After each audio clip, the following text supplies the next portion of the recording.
Hey, welcome to the No Gray Areas podcast. Today's guest was outstanding.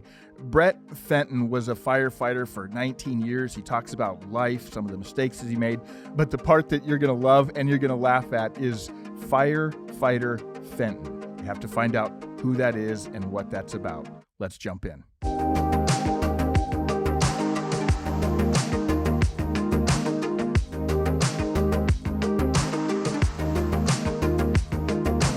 Brent, welcome to the No Gray Areas podcast. Great to have you. We're going to jump into kind of the background of your life here in a moment, but the way that I got you on this podcast is a friend of mine. He was on this last spring.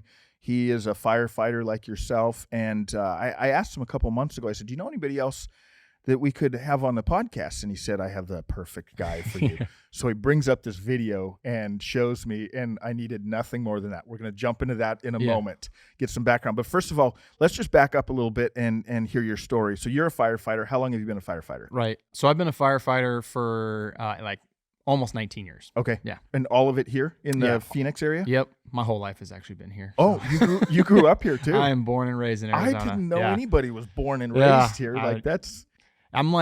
I'm also like fourth generation Arizona. Are you serious? Yeah. Oh yeah. So wow. We've been here a long time. Part of my family actually founded Dewey in northern Arizona. So really, That's so interesting because once we're from Montana originally, and when we moved down here, it's always kind of my intro question to people because I found almost everybody in Phoenix as a transplant. So I'm like, hey, I'm Pat. They give me their name, and I said, where are you from? Because they're almost always from somewhere else. Oh yeah.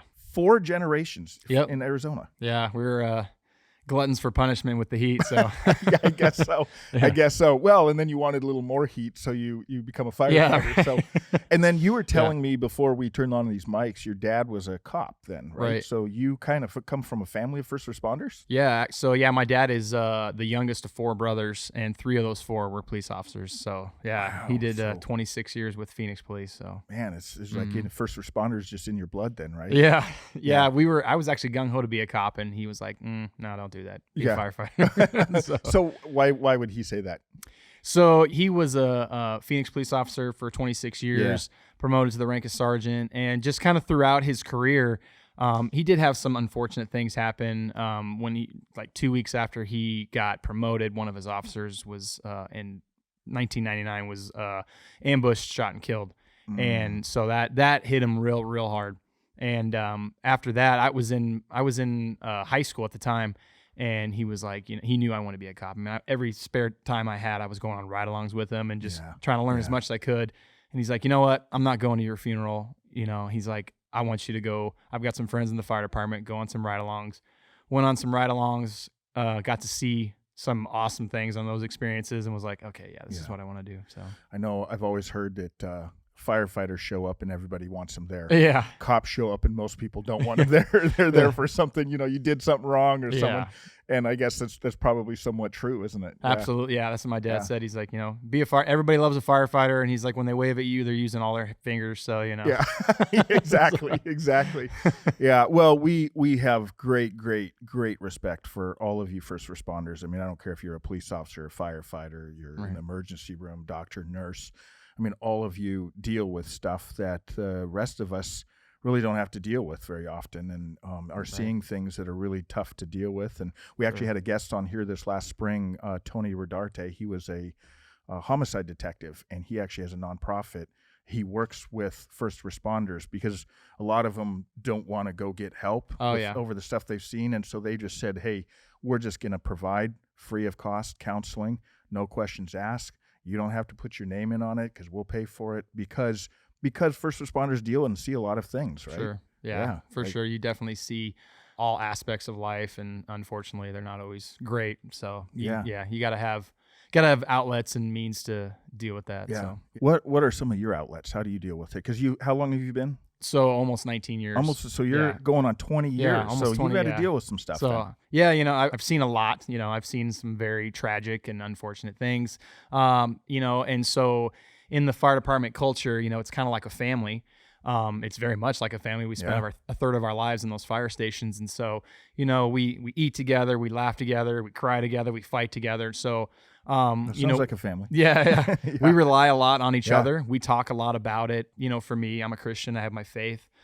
So I know that, it doesn't just end with me. You know, I'm part of a bigger story, you know, and so, you know, I have my coping mechanism, you know, as I know that we live in a broken world, and you know, this is a product of the fall, and so for me, I know that I can take these things that I see, these tragedies, and you know, I can give them to God, and I can pray, and that's really helpful for me. It's very, very helpful for me. It's a very very comforting thing, knowing that it's all going to be made right, not this side of heaven, you know, but it you know.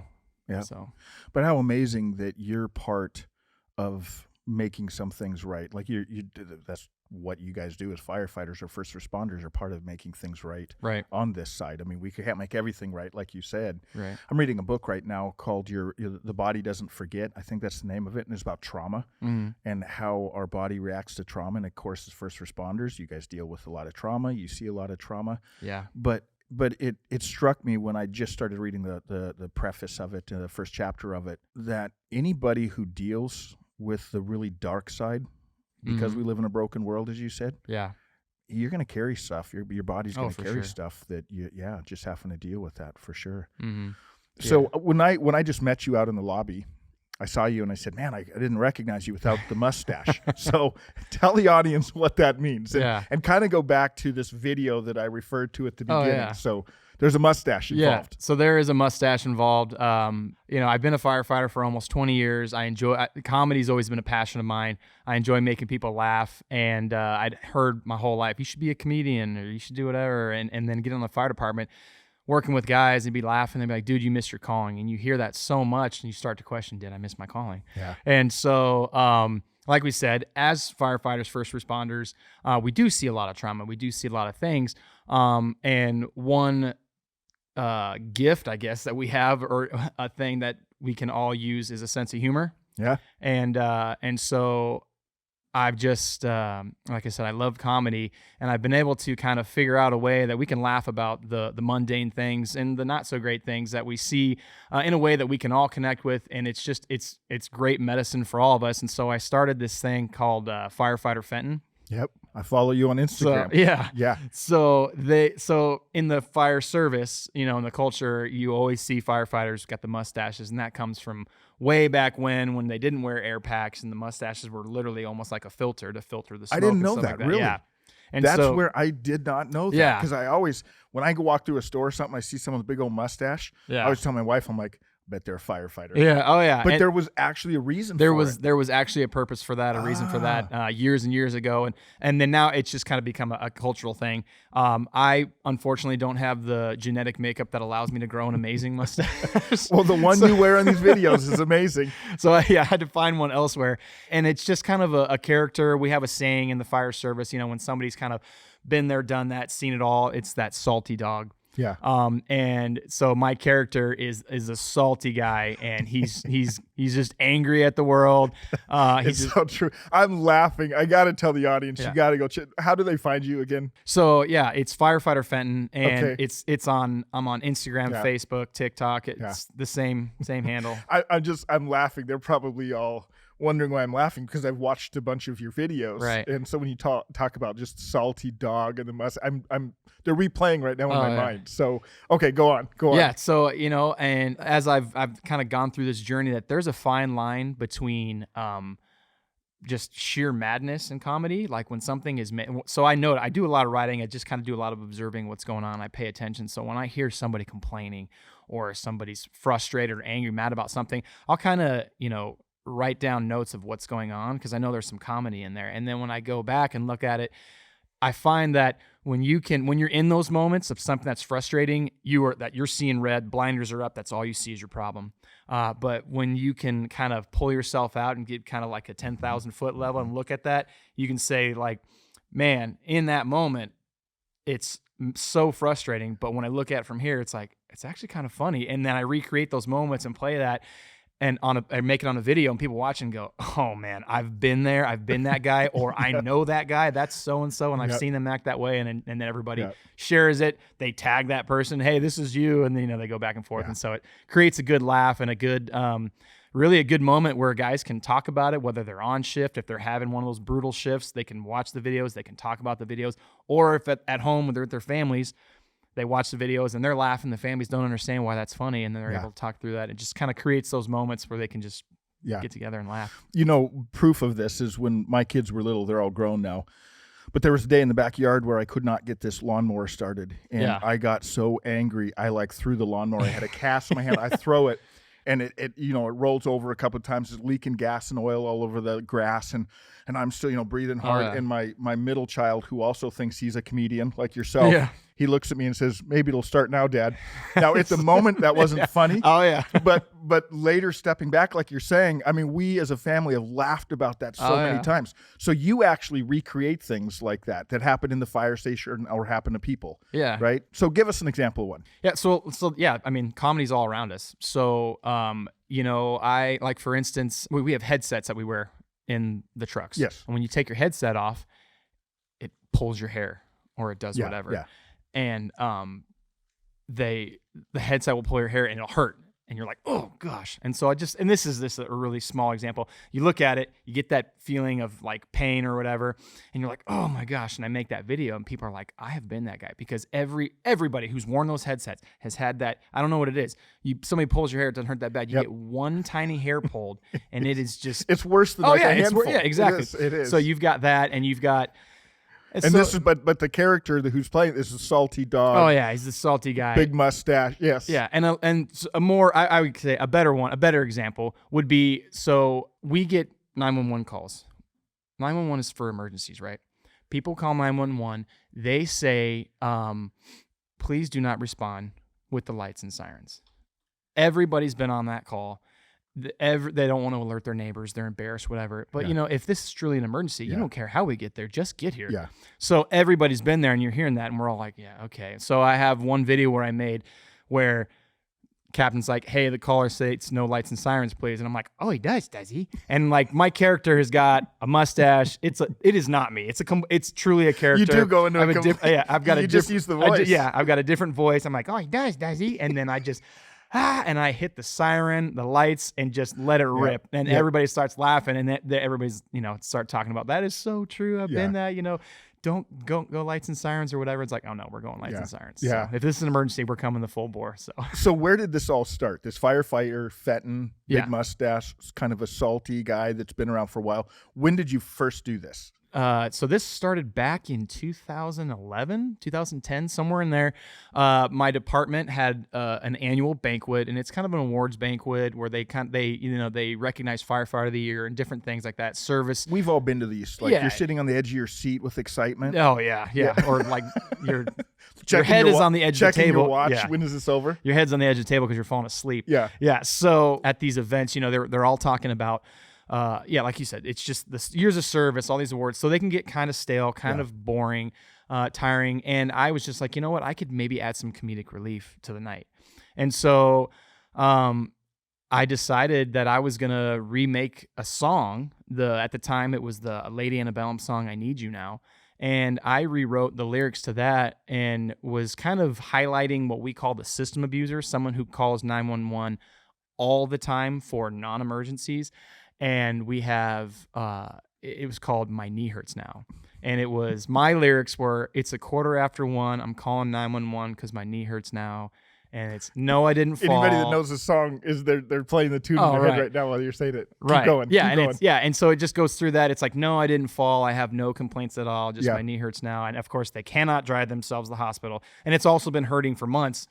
But at this moment, it's, 1:15 in the morning, and now's the time to call, and nothing really changed. I just got sick of it, so wake up and whatever. But obviously, we get those calls. They probably don't want the lights and sirens exactly. either. They don't want exactly. So we get those calls. We're happy to run them. That's what we're here for. That's our job. But there is some monotony, and I think we're human beings too, and we deserve to laugh at those monotony, because in those moments, it can be frustrating. Yeah. And so if we can laugh about it, that's what gets you through. You're bringing up such it's a life lesson, really, what you're talking about. If we can learn to step back from some of the difficult, dark things in life, and not in the moment, you're not going to be able to, but if we can laugh about them later, and we often will, right? Yeah. That's your point.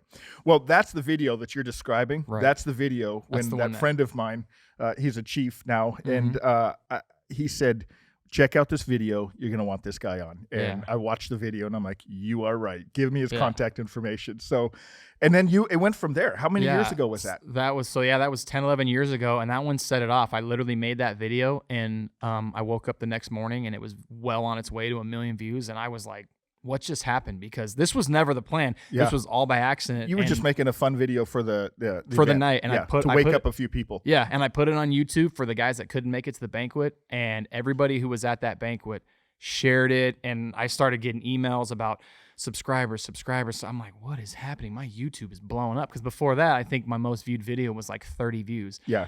And then I just, I just kept making videos from there. And it's kind of turned into what it is now. And it's been a great journey. Do you have a favorite?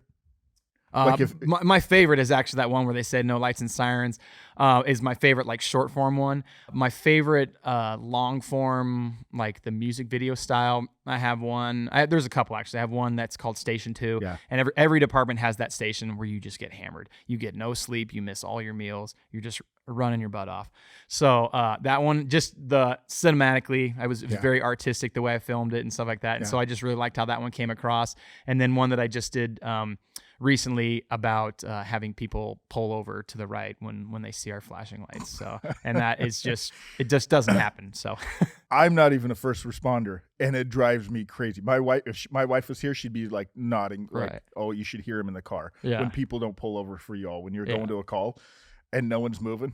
Oh, that drives me crazy. That's what that one's about. Yeah, that one. And that one is to the song. Have you the movie The Greatest Showman? Yeah. Like the big crescendo song, the Never Enough song. Like mine is called Never Enough. And my whole thing is all the shine of 1,000 strobe lights, all the cars that have pulled to the right side will never be enough for people to see that there's a fire engine coming. And so that's the premise on that one. You know, what's interesting is I've noticed with first responders, or not just first responders, but anybody that has to deal with like the dark side of humanity at times, difficult things. There's a dark comedy that is almost a coping mechanism, right? Oh, absolutely. So, I was a pastor for years and, we'd go to a lot of like hospital calls. And I remember there was one hospital call we went to and it was the entire family were firefighters. Right. And their mother, she had fallen, she'd hurt her head. No one really knew. This is usually when you go to this call, everybody's crying and I'm praying with family. But this one, we have never laughed so hard. We were standing outside the emergency. The sons are firefighters. And it was just nonstop joking. Yeah. But you kind of have to do that as a coping mechanism, don't you? I've noticed the same thing with military. Oh yeah, absolutely. Like I said, comedy truly is a medicine, and just laughing. I shouldn't say comedy. Laughter in general truly is a medicine, and it really does get you through some pretty awful things. But yeah, sometimes we always say, man, if people had kind of a peek behind the curtain and heard some of the jokes we make at some of the worst times, and they probably think that we're horrible human beings, but it truly does. It really helps us get through some of those very, very tragic things that we see, because we're human beings too. And that's just kind of how we process. That's how we process through it and how we see the things that are happening and just kind of how we get through it and just move on to that next call, because it's a very unique profession, being a first responder, whether you're a police officer, you're a firefighter, even in the military. When you're there, it truly is, you're there. People are calling you at the worst moment of your life, or you're having to go in and do some very hard things and see some very horrible things. And in those moments, you cannot, it's weird to say, you almost have to turn your human being off and you become very task oriented, and you no longer see a child or somebody's mother or somebody say it's now a problem. I have the skill set to fix that problem and I'm going to do it.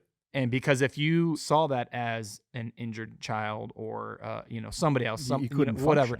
function. The human side would take over and you absolutely could not function. So you have to kind of switch your brain into this, task-oriented system process. There's a problem. I know how to fix it. I'm going to fix it and we're going to move on. But there is that time where you come back where you can't stay task-oriented or a robot. You have to become a human again.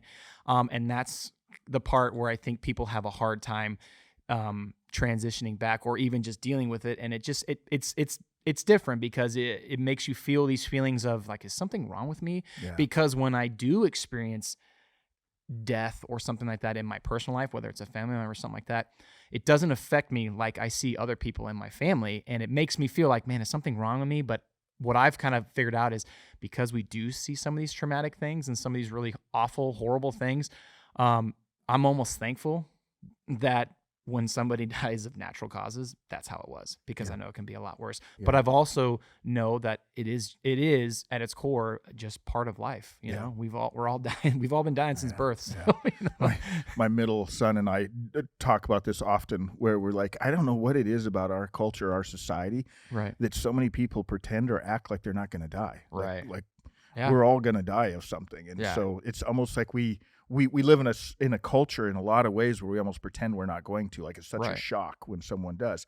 But, you know, going back to what you're talking about, Brent, this is why I think a lot of our listeners just have tremendous respect for first responders, military, all the people that deal with that. Is you are dealing with things that the rest of us really, you know, maybe a couple of times I've come up on a couple of really terrible car wrecks and had to deal with some things, but that's what you guys are dealing, you know, week after week, month after month, year after year. Right. You're going on decade after decade almost. Mm-hmm. Yeah. Yeah. So, you know, great respect to you. Thank you. So, Brent, as you know, this podcast is built around this cautionary tale, no gray areas, mistake that a couple of guys made in their early 20s, and now they're in their early 50s, and it's still costing them. Right.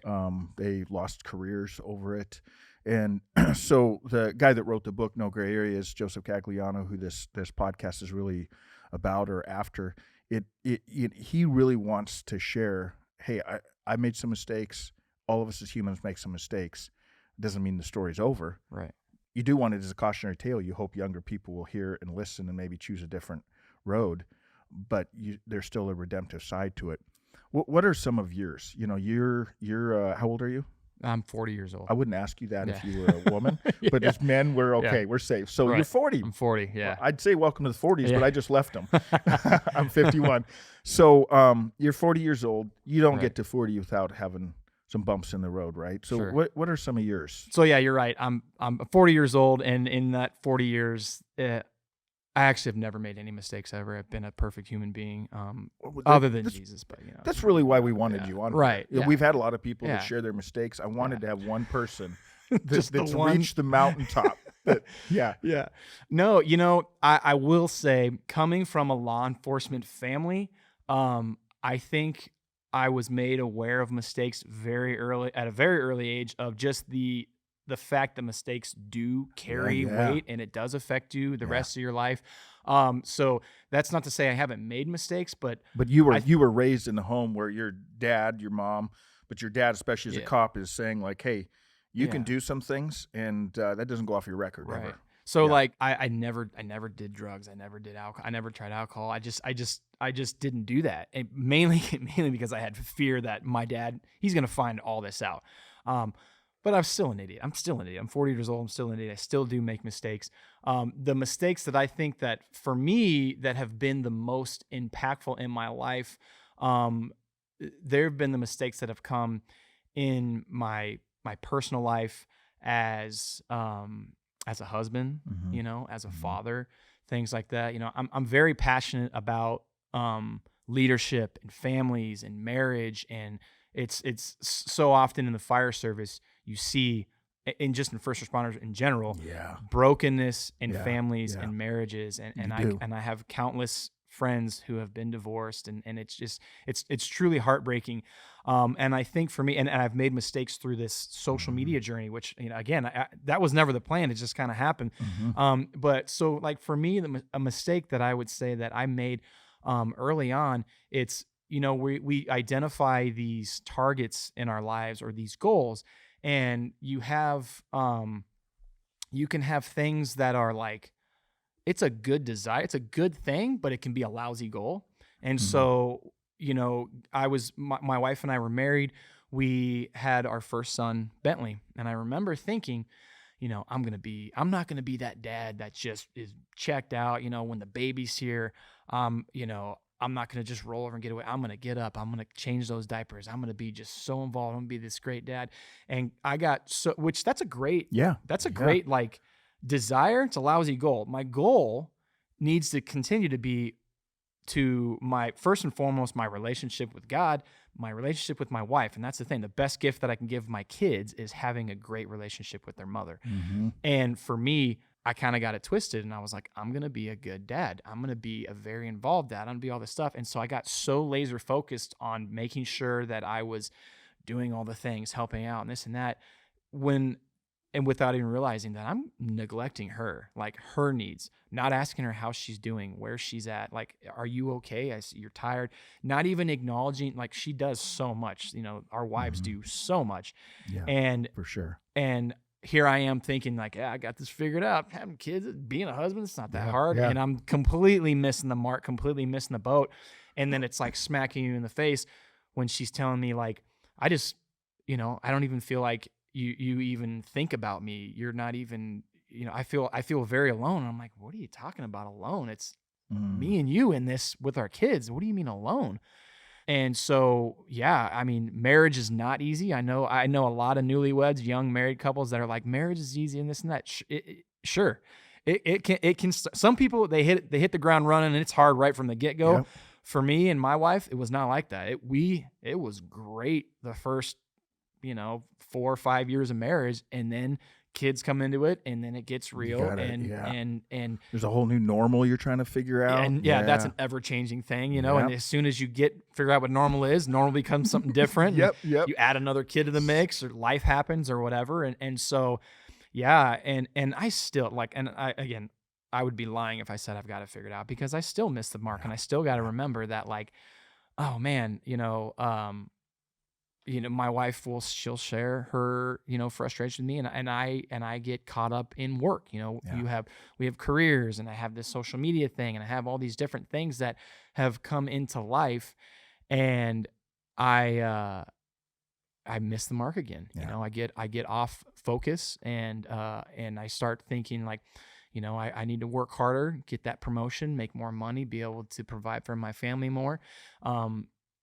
In social media, it has offered opportunities of different things. Money has come with it. Different things have come with that. And I'm like, I just want to do this because I want to be able to get these resources, money or whatever, to be able to create experiences and memories for our families and all these things. But it's like, if I'm focusing on that while losing my family in the meantime, then it's completely wrong, and I'm completely off. And I have missed that. And thankfully, I haven't had that happen. I haven't lost, my wife and I are happily married. We're going to be married 13 years coming up soon. Congratulations. Thank you. And and we have 4 kids, and she is my biggest cheerleader throughout all this social media stuff and my career. And I'm her biggest cheerleader as well. Does she like Brent or Firefighter Fenton more? Oh, I mean, who's her favorite? Oh no, she she doesn't like the salty. She doesn't. Yeah, she's not a fan. She's been in some of the videos, and she's a great sport. Yeah. She enjoys being a part of the videos, but as the platform has grown, I get recognized. We get recognized, and she's an introvert. She does not like to be out in public, and she was an ER nurse for years. She's not in the ERs right now, but when she was in the ERs and fire crews come in, they're like, you're the girl from the video. And she's just like, thanks for that. Appreciate that. Yeah. So she don't want any part of that. So, and Brent though, but going back to what you were just saying, this is where every one of our listeners, I think, would resonate with what you're saying. Their lives are different. They may be in a different situation, but there's none of us, like what you're saying is life is just, you're juggling these different things, right? Yep. And none of us are going to arrive. That's where I like one of my favorite phrases, never arriving, but always striving, right? Like you're not going to wake up one day and go, I have a perfect balance in life. I reached the mountaintop. I know how to be a perfect dad, a perfect husband, a perfect firefighter. So what you're describing is you're just saying some of your mistakes, some of the things you've struggled with is just trying to find that balance, and then making sure that your goal isn't the wrong goal, right? Or the biggest thing that I always think is like, it's my job to lead my family. I lead my family in, spiritually. And I always say that like, I'm in charge of the fun side of our family. Like I'm the CEO of fun when it comes to the Fenton family. Probably the right guy for that. Yeah. And so like my desire is to, and it's evolved, right? I haven't always been Brent, who was a firefighter, who's Firefighter Fenton, who was married, who's had kids, who's, and so I have all of these things now, all these different hats that I wear. And like you said, I'm constantly trying to find that balance and make sure that I'm aiming at the right mark, make sure that I'm leading in the right direction, because especially me as a leader, as a father, as a husband, I don't get the luxury of taking a back seat and saying, I don't feel like leading today. Like I'm always leading, and you're never not leading. You're either leading where you want to go or you're leading where you don't want to go. And it's always readjusting and correcting that path. And sometimes I get off that target, I get off that mark, and I see that flashy thing and I'm like, oh, I'm going that way, and then I have to realize, oh, no, that's money. Yeah. Whatever. Money's whatever. It's going to come, it's going to go. I need to go after my wife's heart. I need to go after my kid's heart. I need to make sure that I maintain my relationship with God for myself, all these things, because, if that's not good, I can't lead anybody. I can't even lead myself at that point. So what would you recommend? Let's say we have some listeners, myself included, who would go, man, I so hear what you're saying, and I find myself, maybe yesterday they had a conversation with a spouse or a friend or a coworker or a boss or someone who's explaining to them, I think I don't think you have balance right now. I think you're going. How do you lead yourself through that failure, or how do you lead yourself through that disappointment? What do you do? What would you recommend? Yeah, I mean, again, it's just recognizing that we're humans. We aren't perfect. None of us have arrived. But yeah, like you hit it right on there. It's being able to have, a group around you, surrounding yourself with people that can point out those blind spots. You don't know what you don't know. Yeah. And you can have someone that, who truly cares about you, has your best interest in mind, who loves you, whether that's friends, family, a pastor, a coach, whatever that is, that knows you well enough to know that, hey, you're off, and can come alongside of you and kind of help, because we all need to be part of a team. We all need somebody to come alongside us and help us. And it's just having that accountability, really, is what it is. Who are those people in your life? So for me, I have mentors. I have so my dad. My dad is one of my biggest. He's my. That's amazing. Yeah, gift. Exactly. Yeah, and I do feel very fortunate. My dad was my role model growing up, and I'm still. He's the OG Funny Fenton, and I love, and he's got his shortcomings, and I've seen his failures, and I've seen his him better than successes. most people. Oh yeah. But that's what makes him a great mentor, though, right? Yeah, absolutely. Yeah, he's always showed me that, and he's seen that, and he's never like failed and just kind of swept that under the rug. He's pointed at that and said, that wasn't good. I missed the mark on that one, and that's been great for me. I just did it last night with one of my sons. I was, I got angry. I came off shift. I just worked, a 72-hour shift and not a whole lot of sleeping going on. Had some very traumatic calls. It was a unique shift. And then I got to come home and I got to be dad. And, my wife was out, with her friends, which that's important too. My wife needs to have her life as well. And I had the kids, and I just snapped on him, and he started crying, and I had to sit him down and say, look, you're not in trouble. And what dad did right there, that was wrong. That wasn't okay. You forgive me. And we moved on. And right there is one of those powerful lessons he'll learn, right? Because you can talk about humility. Yeah, people can hear messages about humility. You can read books about humility, but when you watch your own dad humble himself and admit to his mistakes, which is what you're saying you did with your son, and what your dad did with you, modeled to you. Yeah. So for me, my father, my pastor, I have really good friends. I've surrounded myself with people who are aiming at the same mark and that are going in the same direction, and they've been able to hold me accountable. I've got those people that I call when like the proverbial house is on fire, when it's burning down, when my wife and I are just in a bad place or struggling or fighting, I can just have somebody a sounding board that I can call and talk to. Again, I have those people in my life. So that's amazing. You've probably heard this. You show me the 5 people you spend most of your time with, and I'll show you who you're going to be in 2 years. Right. And, that's what you're saying you're living out. And that's one of the ways that you work through the messiness of life, right, and the brokenness of life and the mistakes of life is having those truth tellers in your life. It's amazing. Yeah. Well, Brent, thanks so much. Let me ask you one more time before we jump into the two truths and a lie, which is two truths and a lie, which is ironic because this is no gray areas. I'm going to ask you to lie. Yeah.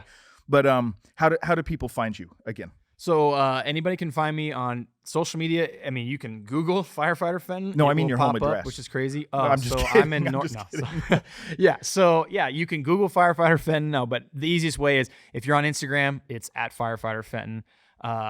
Facebook, TikTok. I do have a Twitter, which Twitter's a political minefield, which is crazy, but there's some comedy in there too, which is me. Yeah. It's Firefighter Fent on that because Twitter won't let me have Fenton.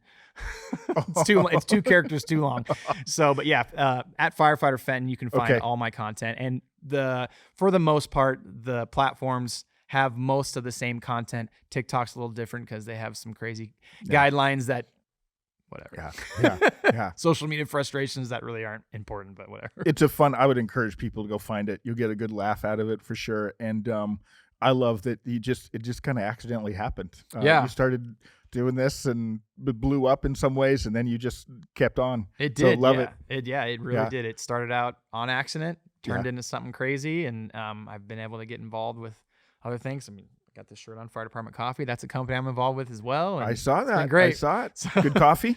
Great coffee. Yeah. Absolutely. Okay. So, you had to say that. I know that. But I love coffee. I'm going to go try it. I'm going to go try it. I love coffee. All right. So 2 truths and a lie. So the audience, myself, we've been with you for about 40 minutes or so. We'll see if you can stump us. 2 truths and a lie. Okay. I speak fluent German. I have Tourette's syndrome. And I have a song that was in a movie. Oh man. Okay. Fluent German, Tourette's syndrome. You have a song in a movie.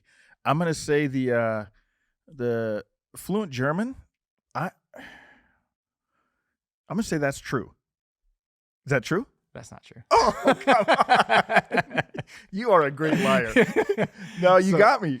So I do. You know the salty. I was picturing the mustache and the salty guy going German sometime, but no. Yeah. Okay. No. Yeah. The song. That's actually how my wife and I met. Was doing music together. We led worship at our church for years.